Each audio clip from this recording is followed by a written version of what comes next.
Hello everyone, यहाँ मैं आपको सिंपल हाइड्रोलिक सिस्टम का थोड़ा इंट्रोडक्शन दे देता हूँ। सिंपल हाइड्रोलिक सिस्टम में हाइड्रोलिक पंप होता है। वो इलेक्ट्रिकल ड्राइव भी हो सकता है, मैकेनिकल ड्राइव भी हो सकता है। तो हम यहाँ इलेक्ट्रिकल ड्राइव का ले लेते हैं मोटर। उसके बाद इसमें एक सम्प होता है, रिसीवर टैंक है, रिजर्वायर टैंक जैसे बोलेंगे। और चेक बाल्स होते हैं, एक्यूमुलेटर होता है। इसमें कूलिंग सिस्टम होता है, प्रेशर रिलीफ वाल्व होगा, डायरेक्शन कंट्रोल वाल्व होगा। और अपना सिलेंडर है, एक्चुएटर है, ये सब चीज़ें रहेंगी। बाकी हाइड्रोलिक होज वगैरह लाइन इस तरह का रहेगा। प्रेशर देखने के लिए प्रेशर गेज वगैरह भी रहेगा। तो ये जो मैं सर्किट डायग्राम दिया है, ये सिंपल हाइड्रोलिक सिस्टम का है। आपके पास कॉम्प्लिकेटेड भी हो सकता है, लेकिन आगे हम प्रॉब्लम को समझें इसलिए मैं एक सिंपल हाइड्रोलिक सिस्टम दे दिया है कि मैं बीच में direction control valve, pressure relief valve या पंप, हाइड्रोलिक पंप के बारे में बात करूं तो अंडरस्टैंड बराबर हो सके।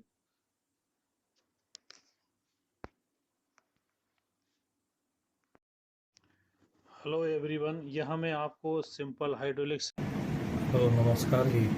आज मैं आपको 3 स्टेप प्रॉब्लम सॉल्विंग मेथड के द्वारा हाइड्रोलिक यूनिट टेम्परेचर हाई का प्रॉब्लम के बारे में आपको बताने जा रहा हूँ। इसमें 3 स्टेप मेथड में, जैसे मैंने अपना पहले वीडियो में आपको बताया था, 3 स्टेप में क्या, पहले प्रॉब्लम को लिखेंगे नंबर 1 में, दूसरे में हम स्टेप में हम जो भी संभावित हल हैं उसके बारे में लिखेंगे, और स्टेप 3 है हमारा, हम जो संभावित हल स्टेप 2 में बनाए तो जो भी फेवरेट सॉल्यूशन है वो हमारा उसमें सेलेक्ट करेंगे और उसके ऊपर काम करेंगे।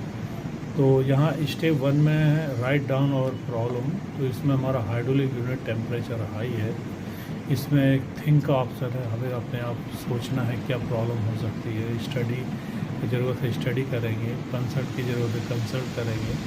तो थिंकिंग में मैं आपको इतनी बताऊंगा कि हाइड्रोलिक यूनिट है, यदि आपका किसी हाइड्रोलिक मशीन का हाइड्रोलिक पावर पैक है, हाइड्रोलिक यूनिट चल रहा है, यदि ये 180 डिग्री फ़ारेनहाइट से ऊपर या 82 डिग्री सेंटीग्रेड से ऊपर फ्लूइड का टेम्परेचर है, तो आपको समझ लेना है कि हाइड्रोलिक टेम्परेचर बहुत ज़्यादा गर्म है और इसमें काम की ज़रूरत है।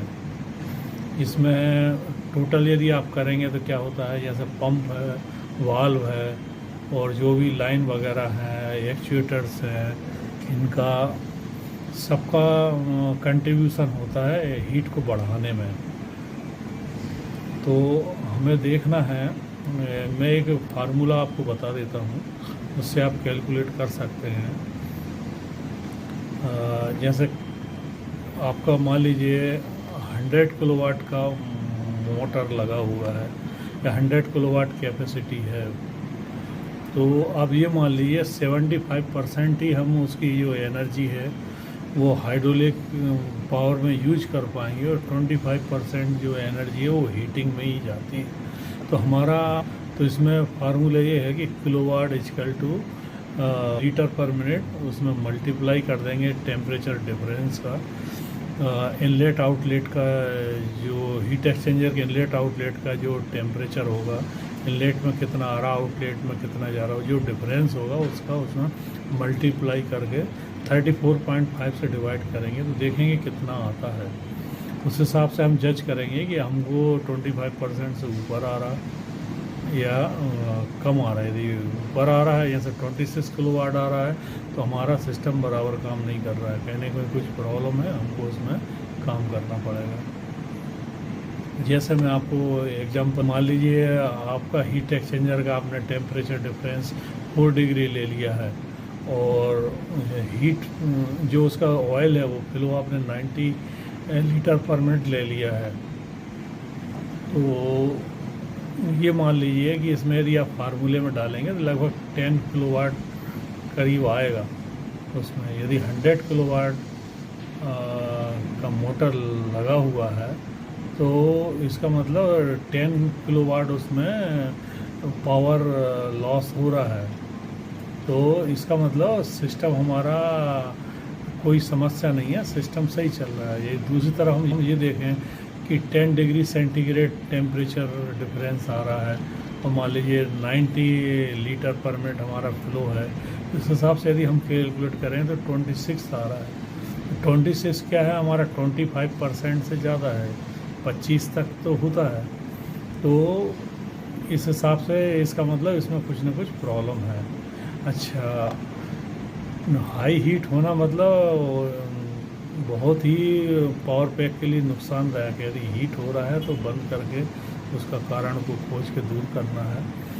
और यदि प्रेशर ड्रॉप हो रहा है तो आप ये मान लीजिए आपका वो सिस्टम हीट हो रहा है, तो इस कंडीशन में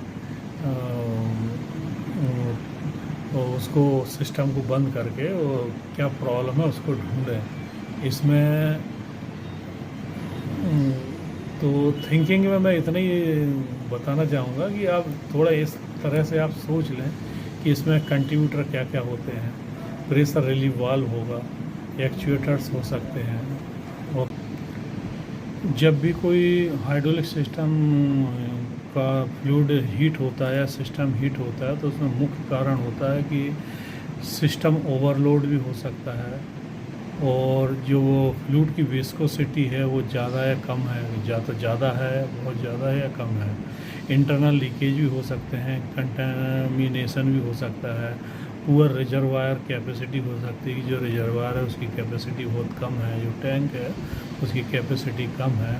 और कंटेमिनेशन भी हो सकता है, कुछ उसमें फॉरेन मटेरियल आ गया है। पुअर रिजर्वायर तो मैं बता ही दिया हूँ आपको। और इंस्टॉलेशन में भी मिस्टेक हो सकती है, तो इन चीज़ों को देखना है। या फिर कंटिन्यूअस ऑपरेशन में है वो सिस्टम। कंटिन्यूअस ऑपरेशन का मतलब ये नहीं है कि आप का मशीन कंटिन्यू चल रहा है। कंटिन्यू का मतलब ये है कि जब आपको प्रेशर की ज़रूरत है तो फंक्शन चलना चाहिए, नहीं है तो उसे बंद हो जाना चाहिए। तो यदि कंटिन्यू चल रहा है, मान लीजिए आपका ऑपरेशन कंप्लीट हो गया, कोई मशीन का जो ऑपरेशन होना कंप्लीट होने के बाद उस समय बंद होना चाहिए सिस्टम। यदि ऑटोमेटिक कट ऑफ नहीं हो रहा कुछ है, वो डिजाइन के ऊपर भी डिपेंड करता है। यदि कंटिन्यूस रनिंग का है तो बात अलग, डिजाइन ही कंटिन्यूस रनिंग है तो नो प्रॉब्लम। लेकिन जनरली ऐसा होता है कि सिस्टम कंप्लीट साइकिल कंप्लीट होने के बाद बंद हो जाता है, तो वो भी हो सकता है। वो भी एक बार चेक करना है। Continuous operation of a long time यदि चल रहा है। फॉल्टी ऑपरेशन भी हो सकता है, फॉल्टी कूलिंग जो सिस्टम है उसका भी ऑपरेशन हो सकता है।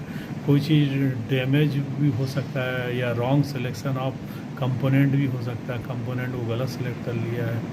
प्रेशर रिलीव वाल्व है, यदि रॉन्ग सिलेक्शन हो गया, हमारे रिक्वायरमेंट के हिसाब से नहीं है, कोई डायरेक्शन कंट्रोल वाल्व गलत सिलेक्ट हो गया है, ऐसी कई चीज़ें हैं, तो वो सब देखना है।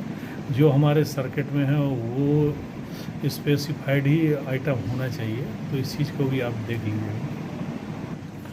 आइए तो अब हम चलते हैं स्टेप 1 के अगले पार्ट में, स्टडी में आप जिस मशीन में आप काम करने जा रहे हैं उस मशीन का एक बार मैनुअल देख लीजिए, मैन्युफैक्चरर ने क्या इंस्ट्रक्शन दिया हुआ है। उसके बाद अगला पार्ट आता है कंसल्ट। तो यदि आपके यहाँ कोई हाइड्रोलिक स्पेशलिस्ट है तो आप उससे ही बातचीत कर सकते हैं, या प्रॉब्लम पहले आप देख लीजिए अपने लेवल पे हो रही है तो कर लीजिए, स्टडी कर लीजिए, थिंक कर लीजिए। उसके बाद भी नहीं होता तो आप कंसल्ट भी कर सकते हैं। तो आइए अब हम आते हैं स्टेप नंबर 2 में। तो यहाँ स्टेप नंबर 2 में मैंने सिर्फ 4 ही प्रॉब्लम ली हैं। प्रॉब्लम और भी हो सकती हैं लेकिन वीडियो लंबा ना हो इसलिए मैं 4 ही ले रहा हूँ, 4 भी हम बात करेंगे, बाकी आप और आगे बढ़ा सकते हैं। तो इसमें स्टेप नंबर 2 में पहला में सॉल्यूशन है इम्प्रॉपर फंक्शन और डिफेक्टिव ऑफ कूलिंग पंप। यदि कूलिंग सिस्टम का कूलिंग पंप है, यदि वो बराबर फंक्शन नहीं कर रहा है, बराबर फ्लूइड को सर्कुलेट नहीं कर रहा है तो दिक्कत हो सकती है। या कूलिंग सिस्टम से जो भी रिलेटेड है जो प्रॉब्लम है तो उसको एक बार देख लेना है। नेक्स्ट मेरा स्टेप है द कूलिंग वाटर स्टेनर में बी चोक। मतलब कूलिंग वाटर का जो स्टेनर है, यदि वो चोक हो जाएगा तो वाटर सर्कुलेशन नहीं होगा। जब वाटर सर्कुलेशन नहीं होगा तो कूलिंग प्रॉपर नहीं होगी, कि वो भी एक बार देख लेना है। अगला मेरा पॉइंट है, function of water thermostat operation should be checked. मतलब जो थर्मोस्टेट वाल्व लगा है उसका यदि ऑपरेशन बराबर नहीं है, वो मॉल फंक्शनिंग कर रहा है कुछ है, तो बराबर फीडबैक नहीं जाएगा और सिस्टम हमारा स्मूथ काम नहीं करेगा, ये भी एक रीज़न हो सकता है। चौथा मैंने पॉइंट लिया है, check the none of the pressure relief valve are set. मतलब जो सर्किट में प्रेशर रिलीफ वाल्व लगा हुआ है उसे भी एक बार चेक कर लें कि कहीं वो बाईपास तो नहीं हो रहा, या जो हमने प्रेशर सेट की हमको ज़रूरत है आगे मशीन में जो रिक्वायर्ड प्रेशर है उस प्रेशर पर कम सेट है, तो वो प्रेशर आगे जाएगा नहीं और वो बाईपास करते रहेगा, आपका ऑयल सर्कुलेट होते रहेगा अगेन अगेन और आपका हीट बढ़ सकता है। तो इस तरह से आप देख सकते हैं। इसमें जो भी आपको सिचुएशन को देखते हुए जो भी फेवरेट आपको सॉल्यूशन लगता है, तो स्टेप 3 हमारा यही है, select favourite solution from step number 2 and start the work. तो आप देख लीजिए आपको जो भी इनमें से सबसे अच्छा लगता है, क्योंकि साइट कंडीशन आप देख रहे हैं, यदि आपका कूलिंग सिस्टम अच्छा चल रहा है, वो कूलिंग वाटर भी बराबर सर्कुलेट हुआ है, या आपने लास्ट पीएम में ये सब चीज़ें चेक कर ली थी, तो बाकी अगला आप थर्मोस्टेट भी देख सकते हैं, ये भी आपकी फेवरेट सॉल्यूशन हो सकता है। या प्रेशर रिलीव वाल्व भी हो सकता है, क्योंकि प्रेशर रिलीव वाल्व को चेक करना वो ज़्यादा टाइम का काम नहीं है, जल्दी आप देख सकते हैं। तो इस तरह से आप करते रहिए, तो आप और भी लिस्ट ऑफ सॉल्यूशन आप बढ़ा सकते हैं। यदि इतने 4 से आपका काम नहीं चलता तो आप आगे और बढ़ा सकते हैं, कंसल्ट कर सकते हैं, तो वो चीज़ आ जाएगी। तो मुझे उम्मीद है आपको मेरे वीडियो पसंद आएगा, आप मेरे वीडियो को और चैनल को लाइक करेंगे, शेयर करेंगे, और मेरी चैनल को भी एक सब्सक्राइब कीजिएगा।